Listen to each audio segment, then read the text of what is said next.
नमस्कार, मैं विनोद राणा एक बार फिर से आप सभी का स्वागत करता हूं, अभिनंदन करता हूं आपका अपने इस चैनल एजुकेशन विद एंटरटेनमेंट पर। बेटा, मैं विनोद राणा एक बार फिर से आप सभी का स्वागत करता हूं, अभिनंदन करता हूं। और लीजिए, आज के इस वीडियो में हम पढ़ने वाले हैं वैद्युत रासायनिक सेल। तो देखिए बेटा, मैं आपको बता दूं, हमने पहले पढ़ा था कि सेल एक ऐसा डिवाइस, एक ऐसी युक्ति जो विद्युत ऊर्जा को रासायनिक ऊर्जा में परिवर्तित करता हो और रासायनिक ऊर्जा को विद्युत ऊर्जा में परिवर्तित करता हो, वो सेल कहलाता है। ये हम पहले पढ़ चुके हैं। और सेल जो है वो दो प्रकार के होते हैं। सेल जो है वो दो प्रकार के होते हैं। पहला वैद्युत अपघटनी सेल, ये हमने पिछले वीडियो में पढ़ लिया है। और दूसरा है वैद्युत रासायनिक सेल है। तो सेल जो है दो प्रकार के होते हैं, पहला वैद्युत अपघटनी सेल, दूसरा वैद्युत रासायनिक सेल। बेटा, हमने पहले वैद्युत अपघटनी सेल पढ़ा है कि ये सेल विद्युत ऊर्जा को रासायनिक ऊर्जा में परिवर्तित करता है, और वैद्युत रासायनिक सेल जो है वो रासायनिक ऊर्जा को वैद्युत ऊर्जा में परिवर्तित करता है। तो ये तो करता है वैद्युत ऊर्जा को रासायनिक ऊर्जा में, और ये करता है रासायनिक ऊर्जा को वैद्युत ऊर्जा में है। तो सेल दो प्रकार के होते हैं, वैद्युत अपघटनी सेल और वैद्युत रासायनिक सेल। वैद्युत अपघटनी सेल विद्युत ऊर्जा को रासायनिक ऊर्जा में परिवर्तित करता है, और वैद्युत रासायनिक सेल रासायनिक ऊर्जा को विद्युत ऊर्जा में परिवर्तित करता है। हालांकि हमने वैद्युत अपघटनी सेल पहले पढ़ लिया है, लेकिन शॉर्ट में मैं आपको थोड़ा सा बता दूं कि इसमें एक वैद्युत अपघट्य होता है जिसमें कैथोड और एनोड डूबे रहते हैं, और जब वैद्युत ऊर्जा प्रवाहित की जाती है तो वैद्युत अपघट्य का वैद्युत अपघटन होकर इलेक्ट्रोडों पर पदार्थ जमा होते हैं। ठीक है, और इससे रिलेटेड नियम हम पढ़ चुके हैं। अब आज हम बात करते हैं वैद्युत रासायनिक सेल की। तो देखिए बेटा, वैद्युत रासायनिक सेल को मैं आपको समझाऊं इससे पहले इससे बिल्कुल छोटे जीरो लेवल से स्टार्ट करेंगे हम। तो सबसे पहले मैं आपको बताता हूं इलेक्ट्रोड क्या होता है। इलेक्ट्रोड है, इलेक्ट्रोड, ये इलेक्ट्रोड क्या होता है। तो देखिए बेटा, इलेक्ट्रोड कैसे बनता है, जब किसी धातु की छड़ को उसी धातु के विलयन में डुबोया जाता है, तो इस प्रकार जो युक्ति प्राप्त होती है उसे इलेक्ट्रोड कहते हैं। मैं फिर से समझाता हूं, जब किसी धातु की छड़ को उसी धातु के विलयन में डुबोकर रखा जाता है तो एक जो युक्ति प्राप्त होती है उसे इलेक्ट्रोड कहते हैं। जैसे देखिए, मान लीजिए सपोज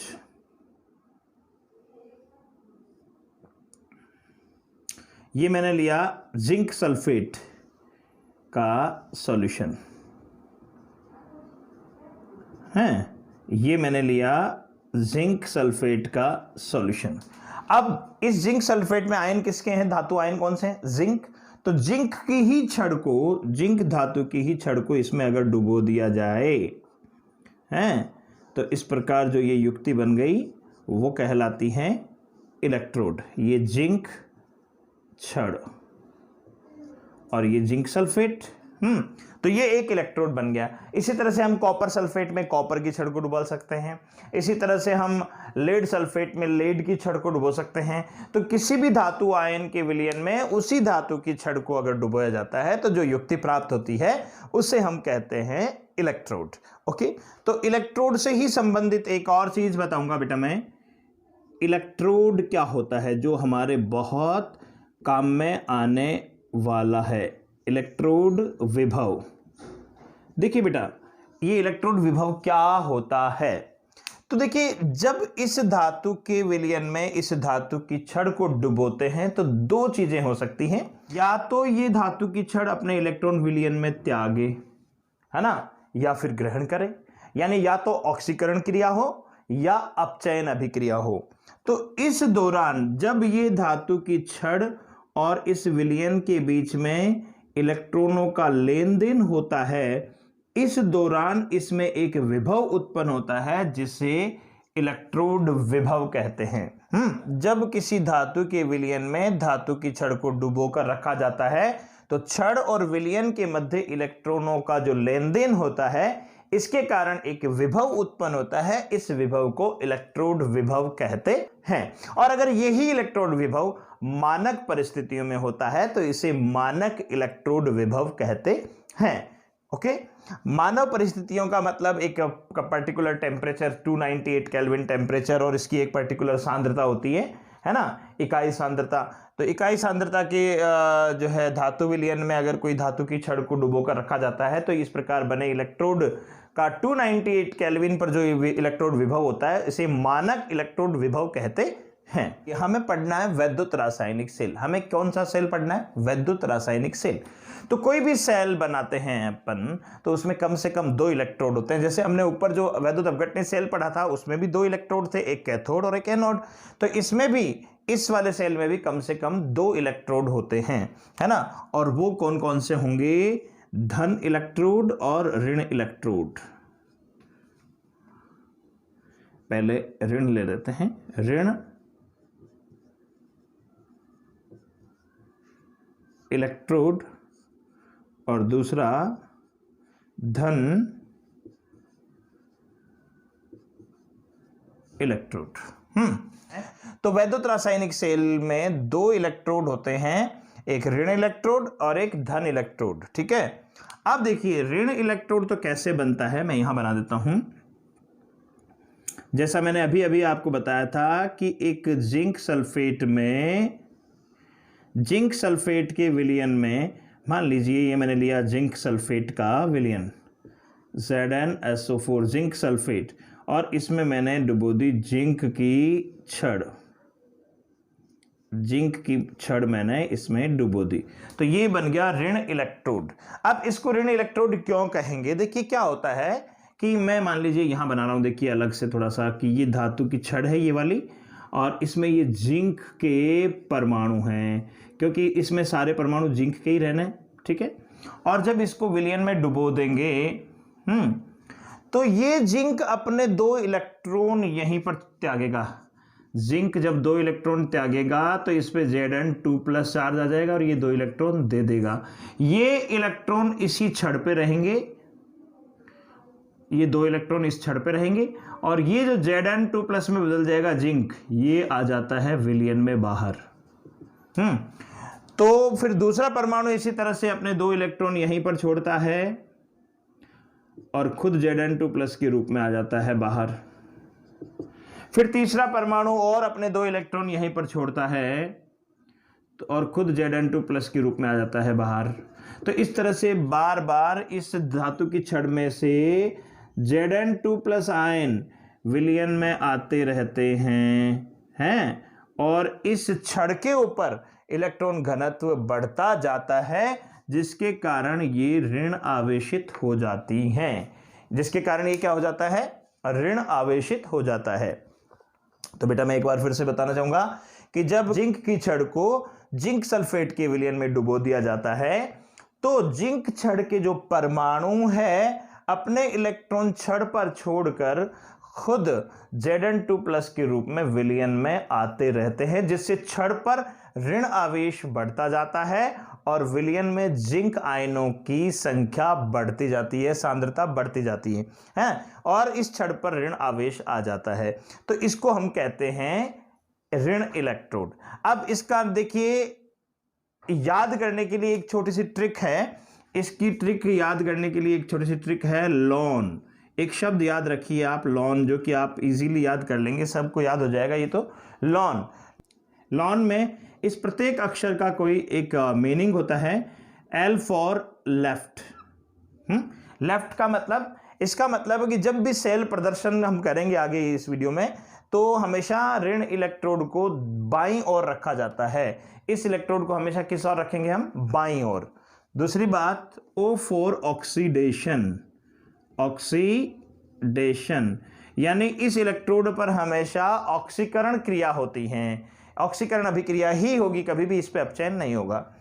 थर्ड है A फॉर एनोड। थर्ड है A फॉर एनोड, है। इसको एनोड कहते हैं। देखिए ध्यान रखिए, देखिए ध्यान रखिए, वैद्युत अपघटनी सेल से उल्टा हो रहा है। उसमें कैथोड ऋणावेशित था, वैद्युत अपघटनी सेल में कैथोड क्या था, ऋणावेशित, एनोड क्या था, धनावेशित, जबकि इसमें एनोड ऋणावेशित है ना, और N4 नेगेटिव, ये नेगेटिव। तो ये चार चीजें याद रखिए आप। लॉन मतलब लेफ्ट ऑक्सीडेशन, एनोड और नेगेटिव, ठीक है। इसी तरह से अब हम बात करेंगे धन इलेक्ट्रोड की। ये तो हुआ इलेक्ट्रोड, अब हम बात करते हैं धन इलेक्ट्रोड। अब मैं इधर बना रहा हूं धन इलेक्ट्रोड, ठीक है। तो धन इलेक्ट्रोड के लिए ये मैंने लिया कॉपर सल्फेट,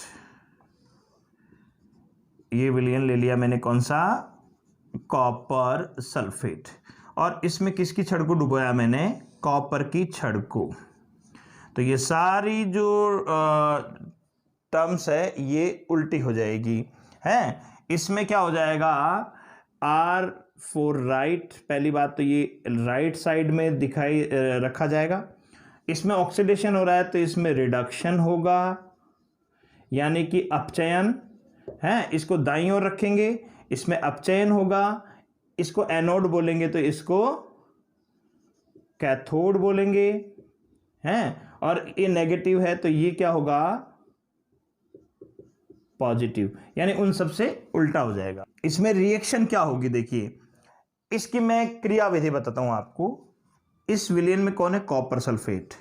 कॉपर सल्फेट का सबसे पहले तो होगा आयनन, Cu2+ अलग होंगे और सल्फेट आयन अलग हो जाएंगे। Is that clear. और अब देखिए ये कॉपर छड़ से ये कॉपर Cu2+ इलेक्ट्रॉन ग्रहण करेगा, तो ये Cu2+ 2 इलेक्ट्रॉन ग्रहण करेगा, किससे, छड़ से, और ये हो जाएगा उदासीन, है। उदासीन होकर इसी के ऊपर जमा हो जाएगा। ये कॉपर भी इसी पे जमा हो जाएगा, धीरे धीरे इस कॉपर सल्फेट में जितने भी कॉपर है वो सारे इस कॉपर की छड़ पर इससे इलेक्ट्रॉन लेते जाएंगे और उदासीन होकर इसी पे जमा होते जाएंगे। तो धीरे धीरे इस विलयन में जो कॉपर की सांद्रता घटेगी या बढ़ेगी, सीधी सी बात है, घटेगी। अब एक टर्म आता है लवण सेतु। लवण सेतु क्या होता है, लवण सेतु एक उल्टे यू आकार की कांच की नली होती है इस तरह से, जिसमें पोटेशियम सल्फेट या अमोनियम सल्फेट दोनों में से कुछ भी हो सकता है, और अमोनियम सल्फेट हैं। इनकी जिलेटिन और अगर एगर पदार्थ का नाम है, एगर एगर, उसके दोनों के साथ मिक्स होकर एक पेस्ट के रूप में इसमें भरा होता है। ये देखिए ये लवण सेतु, ठीक है। लवण सेतु क्या करता है, दोनों इलेक्ट्रोडों को आपस में जोड़ने का काम करता है, ठीक है। अब हम बात करते हैं वापस वैद्युत रासायनिक सेल की। तो देखिए बेटा, जैसा कि मैंने अभी आपको इसी वीडियो में बताया कि वैद्युत रासायनिक सेल में 2 इलेक्ट्रोड होते हैं, एक धन इलेक्ट्रोड, एक ऋण इलेक्ट्रोड। तो एक इलेक्ट्रोड से सेल नहीं बनता है, एक इलेक्ट्रोड को अर्ध सेल कहते हैं। जब दोनों इलेक्ट्रोडों को यानी कि 2 अर्ध सेलों को आपस में जोड़ दिया जाता है तो एक कंप्लीट पूर्ण वैद्युत रासायनिक सेल का निर्माण होता है, ठीक है। अब प्रश्न ये उठता है कि इनको जोड़ा कैसे जाए। तो दोनों इलेक्ट्रोडों को परस्पर लवण सेतु द्वारा जोड़ा जाता है। देखिए जैसे इसमें चित्र में दिखा रखा है, इस डायग्राम में दिखा रखा है, ये तो है आपका एनोड यानी कि ऋण इलेक्ट्रोड, ऋण इलेक्ट्रोड है, और ये है आपका कैथोड यानी कि धन इलेक्ट्रोड है। तो एक तो हो जाएगा ऋण इलेक्ट्रोड और एक हो जाएगा धन इलेक्ट्रोड। ऋण इलेक्ट्रोड को एनोड कहते हैं और धन इलेक्ट्रोड को कैथोड कहते हैं। Is that clear. अब देखिए ये ऋण इलेक्ट्रोड है, ये धन इलेक्ट्रोड है, इनको लवण सेतु द्वारा आपस में कनेक्ट कर दिया जाता है तो एक सेल बन गया। इस सेल को अपन जैसे ही बल्ब से या किसी इक्विपमेंट से जोड़ेंगे तो ये इसमें धारा बहने लगेगी। अब देखिए मैं आपको समझाता हूं इसकी कार्य प्रणाली है। तो सबसे पहले धन इलेक्ट्रोड यानी कि एनोड पर कौन सी क्रिया होती है ये समझिए। तो इसकी कार्य प्रणाली में सबसे पहले मैं आपको समझाता हूं एनोड। देखिए एनोड में जैसा कि मैंने आपको बताया था कि ये जिंक इलेक्ट्रोड के जिंक परमाणु अपने इलेक्ट्रॉन, ये जिंक परमाणु ऑक्सीकरण अभिक्रिया करेंगे, तो जिंक 2 इलेक्ट्रॉन देगा और Zn2+ में बदल जाएगा। ये हो गई ऑक्सीकरण अभिक्रिया, ऑक्सीकरण, ठीक है, अभिक्रिया। अब देखिए इसमें क्या होगा, ये इलेक्ट्रॉन तो रहेंगे इस छड़ पे, है ना, और ये जिंक आयन इस विलयन में आ जाएंगे Zn2+। फिर दूसरे परमाणु अपने 1-2 इलेक्ट्रॉन और छोड़ेगा और खुद Zn2+ के रूप में आता जाएगा। तो जैसा कि मैंने अभी थोड़ी देर पहले बताया है कि इसमें जो विलयन है, इसमें जिंक आयन की सांद्रता बढ़ती जाएगी, है ना, इसमें जिंक आयनों की सांद्रता बढ़ती जाएगी। देखिए ध्यान रखिए, इसमें जिंक सल्फेट, इसका कोई चेंज नहीं हुआ है, जिंक सल्फेट में कोई चेंज नहीं हुआ है, ये ऐसे कैसे है, इसका वियोजन भी नहीं हो रहा है, केवल जिंक आयन जो है इस जिंक की छड़ पे इलेक्ट्रॉन डेंसिटी बढ़ रही है और जिंक आयन इस विलयन में आते जा रहे हैं, ठीक है। अब ये इलेक्ट्रॉन यहां बढ़ गए, इसलिए ये ऋण इलेक्ट्रोड कहलाता है। अब हम बात करते हैं कैथोड, है ना। तो देखिए कैथोड पर कौन सी अभिक्रिया होती है, कैथोड में क्या होगा, ये कॉपर सल्फेट जो है, सबसे पहले कॉपर सल्फेट का वियोजन होगा, CuSO4, इसका वियोजन होकर Cu2+ और SO4 नेगेटिव, यानी कॉपर सल्फेट का वियोजन होगा और कॉपर आयन अलग हो जाएंगे, सल्फेट आयन अलग हो जाएंगे। अब देखिए ये Cu2+ आयन है, इसको ये कॉपर छड़, देखिए इसका उल्टा होगा, इसमें अभिक्रिया इसकी उल्टी होगी। इसमें तो इलेक्ट्रॉन छड़ पे रहते हैं, Zn2+ बाहर आ रहे हैं विलयन में, इसमें Cu2+ जो है इस छड़ पे ही रहेगा और अपने इलेक्ट्रॉन बाहर दे देगा, ये है ना, उन इलेक्ट्रॉनों को ये कॉपर ग्रहण करके उदासीन हो जाएगा और इसी के ऊपर जमा होता जाएगा, जिसके कारण ये छड़ जो है इसकी मोटाई बढ़ती जाएगी। क्यों? क्योंकि इसके ऊपर कॉपर के जो परमाणु आयन है वो उदासीन हो के इसके ऊपर जमा होते जाएंगे। अब देखिए जब यहां इलेक्ट्रॉन की कमी हो गई, वो इलेक्ट्रॉनों की कमी इधर से जो इलेक्ट्रॉन आएंगे वो पूरी कर देंगे। तो जब इस तरह से इलेक्ट्रॉन एनोड से कैथोड की ओर आते जाएंगे और ये Cu इसके ऊपर जमा हो जाएगा। तो अब आप बताइए लगातार इस विलयन में कॉपर आयनों की सांद्रता घटेगी या बढ़ेगी? तो सीधी सी बात है घट रही है, क्योंकि कॉपर सल्फेट वियोजित हुआ, कॉपर आयन इस छड़ पे जुड़ गए, तो इसमें कॉपर आयनों की संख्या कम हो गई। तो बाकी कौन से आयन बचे? Sulphate ion. ये सल्फेट आयन इस विलयन में रहेंगे। तो इस विलयन में सल्फेट आयन रहेंगे, कॉपर आयनों की संख्या घटती जाएगी, तो टोटल कॉपर सल्फेट की सांद्रता कम होती जाएगी। अब देखिए लवण सेतु पर क्या क्रिया होती है? लवण सेतु, तो देखिए बेटा लवण सेतु में क्या होगा, अभी अभी मैंने आपको बताया था कि इसमें होते हैं पोटेशियम सल्फेट। तो पोटेशियम सल्फेट जब ब्रेक होगा तो 2K+ और एक SO4 2 नेगेटिव बनाएगा। जब पोटेशियम सल्फेट टूटता है तो 2 पोटेशियम आयन और 1 सल्फेट आयन बनता है, ठीक है। अब देखिए क्या होगा, ये सल्फेट आयन आएगा इधर, तो इस लवण सेतु का सल्फेट आयन इधर आएगा। इधर ऑलरेडी इस विलयन में जिंक सांद्रता बढ़ी हुई है, क्योंकि इस जिंक से Zn2+ विलयन में आ रहा है।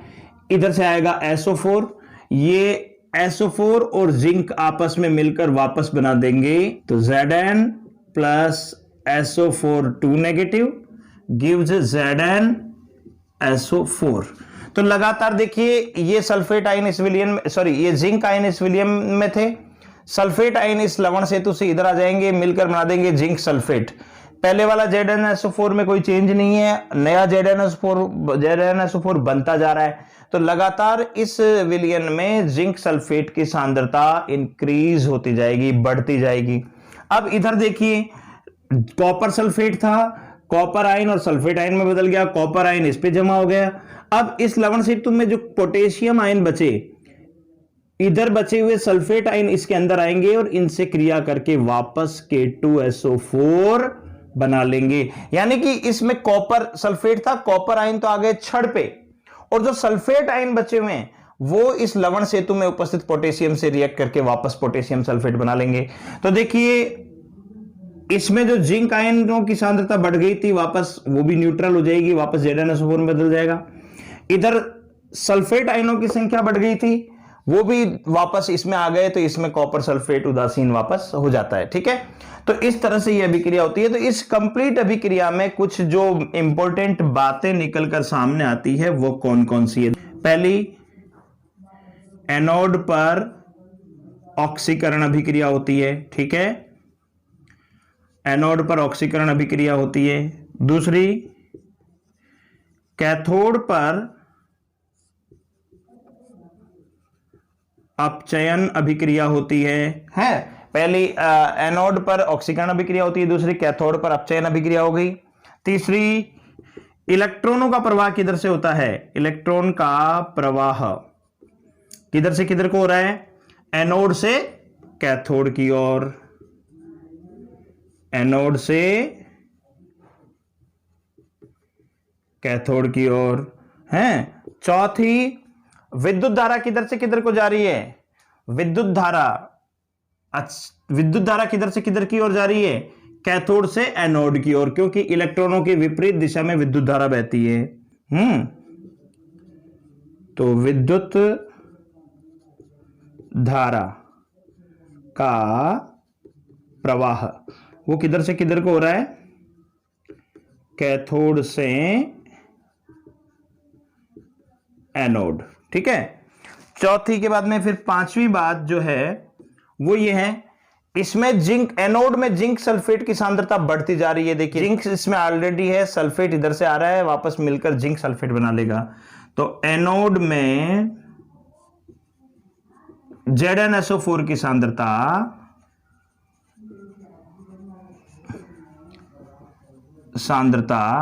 बढ़ती जाती है, बढ़ती जाती है।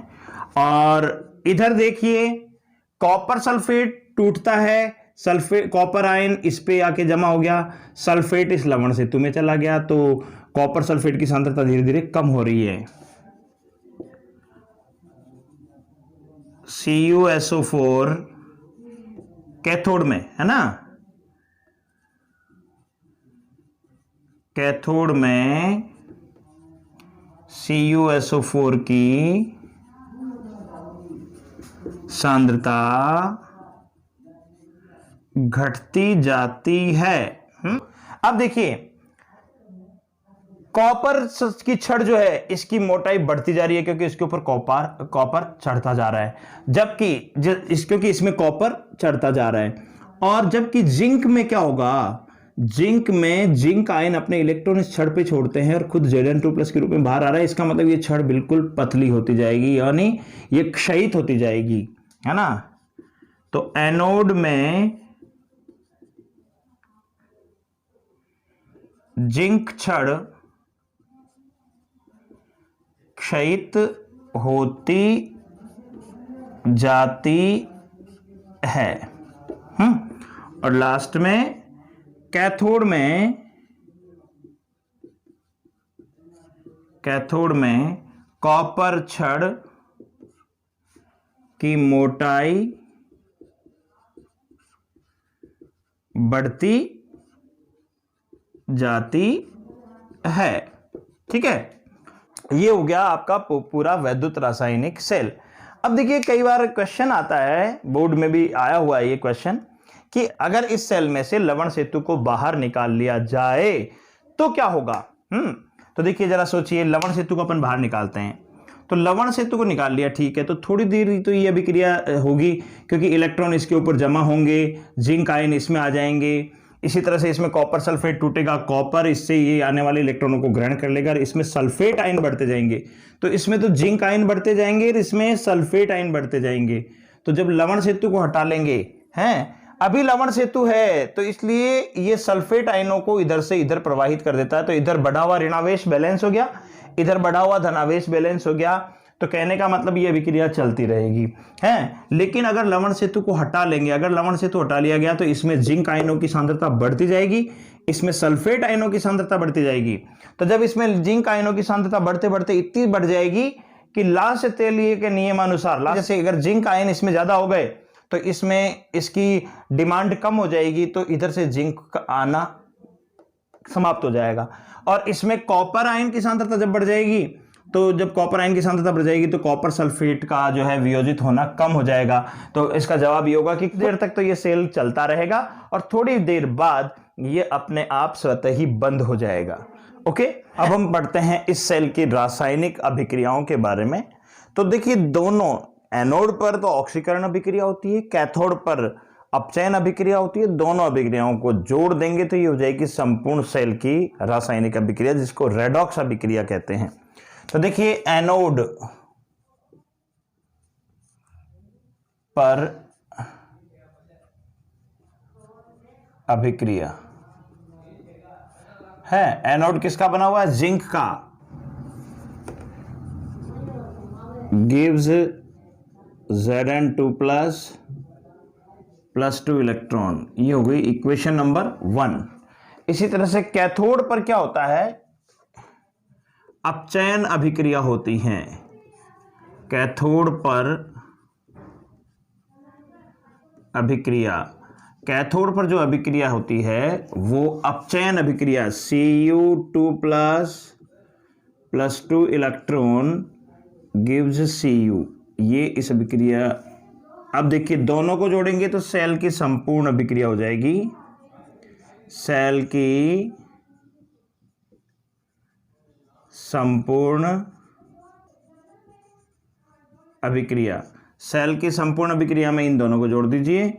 Zinc plus Cu2 plus 2 electron gives Zn2 plus Cu plus 2 electron. 2 electron से 2 इलेक्ट्रॉन कैंसिल, तो क्या बच गया? Zinc plus Cu2 plus gives Zn2 plus Cu। ये हो गया इक्वेशन नंबर 3। ये जो समीकरण है इसको रेडॉक्स अभिक्रिया कहते हैं।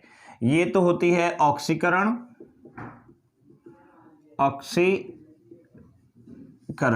ये होती है अपचयन, और ये होती है रेडॉक्स। रेडॉक्स का मतलब जब ऑक्सीकरण और अपचयन दोनों साथ साथ होती है तो इस अभिक्रिया को कहते हैं रेडॉक्स अभिक्रिया। ठीक है, देखिए बेटा, अब हम बात करते हैं सेल प्रदर्शन की, कि इस सेल को किस प्रकार प्रदर्शित किया जाता है। तो मैं बार बार आपको बता रहा हूं कि एनोड को लेफ्ट में, कैथोड को राइट में रखते हैं, वो सब अब बताएंगे। ठीक है, तो देखिए, सेल प्रदर्शन का भी एक तरीका होता है, सेल को किस प्रकार प्रदर्शित किया जाता है। इस पे भी बहुत से प्रश्न बनते हैं, मैं आपको बताऊंगा अभी।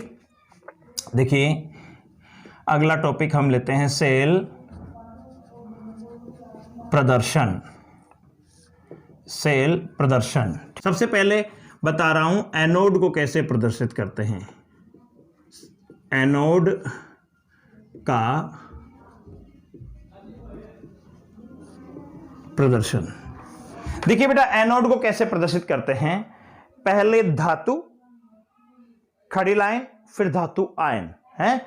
जैसे अपन ने इसमें एनोड में कौन सा धातु लिया? जिंक। तो सबसे पहले जिंक, एक खड़ी लाइन, फिर जिंक आयनों की सांद्रता, और इस ब्रैकेट में लिख देंगे सांद्रता। तो इस तरह से इसको M से दिखाता हूं मैं, M। तो ये हो गया एनोड का प्रदर्शन। एनोड को इस प्रकार प्रदर्शित करते हैं। ठीक है, इसी प्रकार कैथोड का प्रदर्शन है। तो कैथोड को किस प्रकार प्रदर्शित करते हैं? इसका उल्टा, पहले धातु आयन, ब्रैकेट में उसकी सांद्रता, और फिर खड़ी लाइन, और उसके बाद धातु। तो यानी कि इसका हो जाएगा Cu2 प्लस, ये सांद्रता, ये ऑब्लिक खड़ी लाइन, और ये Cu।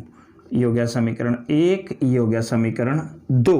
तो पहले देखिए, एनोड के प्रदर्शन के लिए पहले धातु, फिर धातु आयन, ब्रैकेट में उसकी सांद्रता। कैथोड के प्रदर्शन के लिए पहले धातु आयन, फिर धातु, बीच में खड़ी लाइन, धातु आयन के साथ इसकी सांद्रता। अब इन दोनों से फिर सेल कैसे प्रदर्शित करेंगे? सेल का प्रदर्शन है। तो देखिए बेटा, सेल को किस प्रकार प्रदर्शित करते हैं मैं आपको बताता हूं। पहले एनोड लिखेंगे,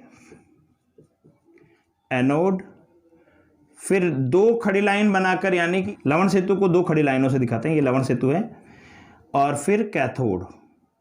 तो लेफ्ट साइड में तो एनोड को रखते हैं, राइट साइड में कैथोड को। तो पहले एनोड को लिखेंगे हम, तो ये हो जाएगा जिंक ऑब्लिक Zn2+, ये इसकी सांद्रता। फिर दो खड़ी लाइन जो कि किसको दर्शाती है, लवण सेतु को।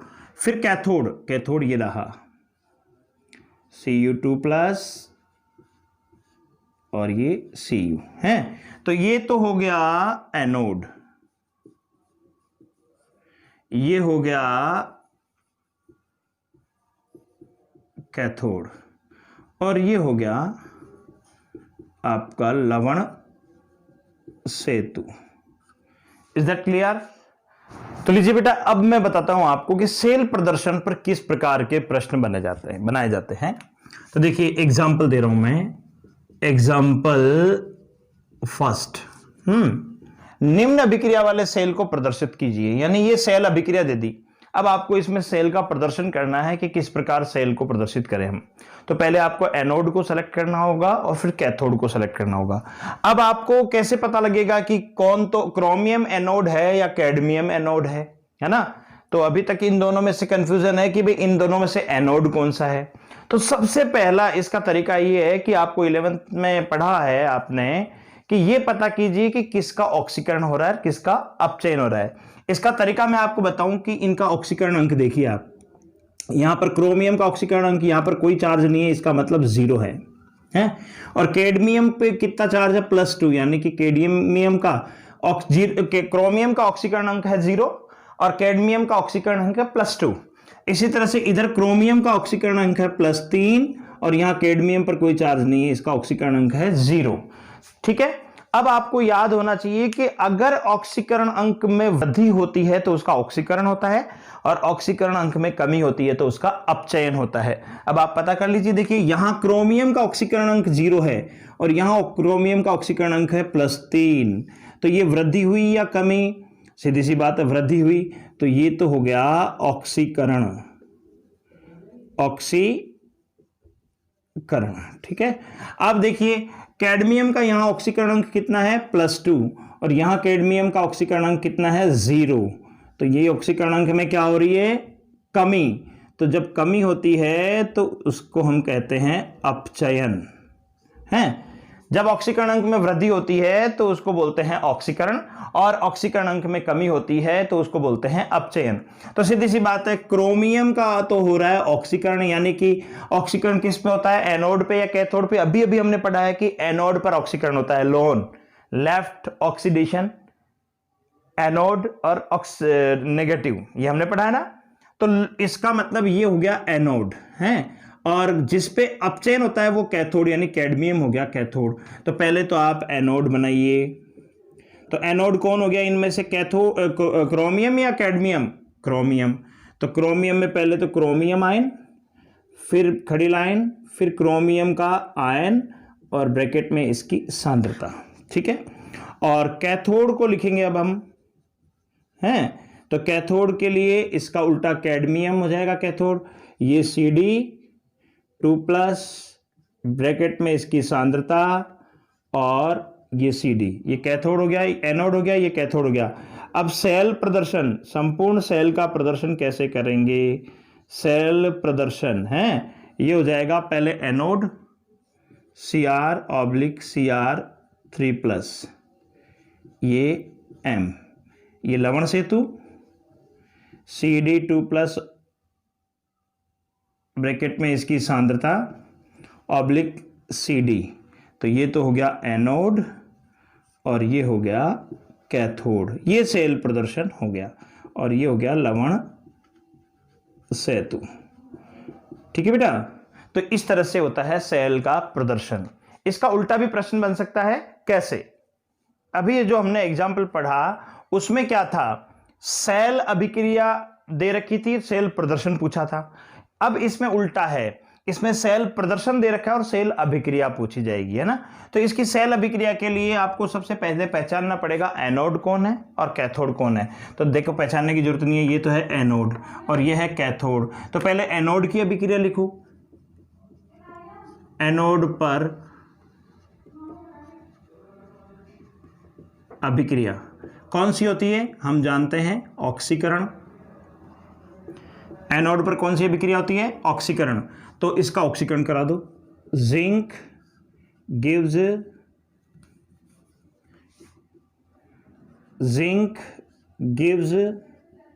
Zn2 प्लस 2 इलेक्ट्रॉन, ये 2 इलेक्ट्रॉन दे दिया इसने, ये हो गया समीकरण 1। इसी तरह से कैथोड ये है, कैथोड की अभिक्रिया लिख दो। कैथोड पर अभिक्रिया, तो कैथोड पर कौन सी अभिक्रिया होती है, अपचयन है। तो अपचयन में क्या होगा, Ag प्लस जो है Ag में बदल जाएगा, ये Ag प्लस ये इलेक्ट्रॉन ग्रहण करेगा और Ag में बदल जाएगा। तो देखिए यहां तो इलेक्ट्रॉन दिया जा रहा है और यहां इलेक्ट्रॉन लिया जा रहा है, तो यहां ऑक्सीकरण यहां अपचयन, ठीक है हैं। अब देखिए संपूर्ण सेल अभिक्रिया कैसे लिखेंगे, संपूर्ण सेल